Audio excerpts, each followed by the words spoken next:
so many people watching. This will be so many people's introduction to the mining industry because people know of it as, you know, there's a tunnel and there's maybe an open pit. That's about as far as most people would know. Can you just sort of explain the exploration side of the business? I mean, even me, I grew up around mining, and I'm still trying to figure it out. It's a very complex business. The mining has so many different stages, from the initial exploration and greenfield and brownfield and permitting, and it just goes on and on. Can you maybe just walk, even just the origin story of getting an exploration company started? Were you there from the very beginning? I was one of the investors in the first round of financing when Chris Taylor had just set up the company, and we've been working together ever since. So Wow. yes, I've been involved right from the beginning as an investor first, then a director, and then I came onto the management team.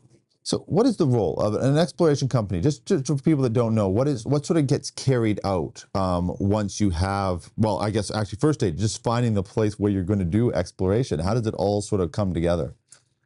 Well, most exploration companies start out with a project that they want to explore, then need to raise money to invest in the exploration.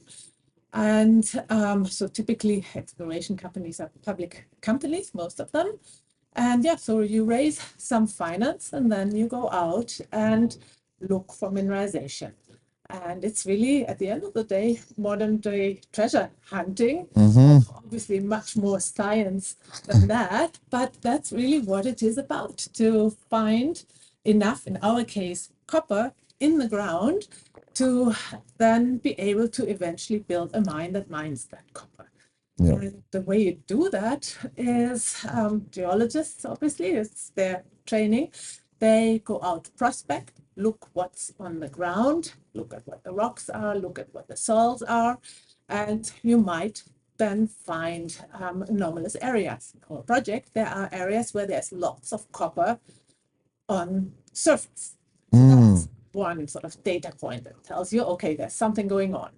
Then you have other tools like geophysics, where you look underground, essentially. You look at how sort of electricity or charges, electrical charges, either natural ones or ones that use them in the ground, how they get reflected by different sort of rocks underground. And that gives you also certain areas that look anomalous. Like you see, all the electricity gets reflected, all the magnetics are the same everywhere, but here is a blob. So that tells you, there's something going on underground. So you might have copper on the ground, you might have some geophysical response underground, and that tells you, there could be something. Then you take a drill rig, and you drill holes. And that then really tells you whether there is mineralization. The drill rig is called truth machine in exploration, because you really drill down, look what the rock is, and if it has anomalous copper, high grade, then that tells you, okay, that could work out. These are these core samples that you see at, like, if you go to a mining event, you'll see these trays full of core samples, right? Yeah. Exactly. So you drill more holes to see how much there is, how big this area of copper mineralization is. And eventually, when you found enough, then you do an economic study, figure out how to build a mine, and eventually build one. And that whole process from initial discovery to building a mine or operating mine, that's for copper mines is on average 20 years. So it's a long process. And I was waiting for you to get to that to see William's reaction.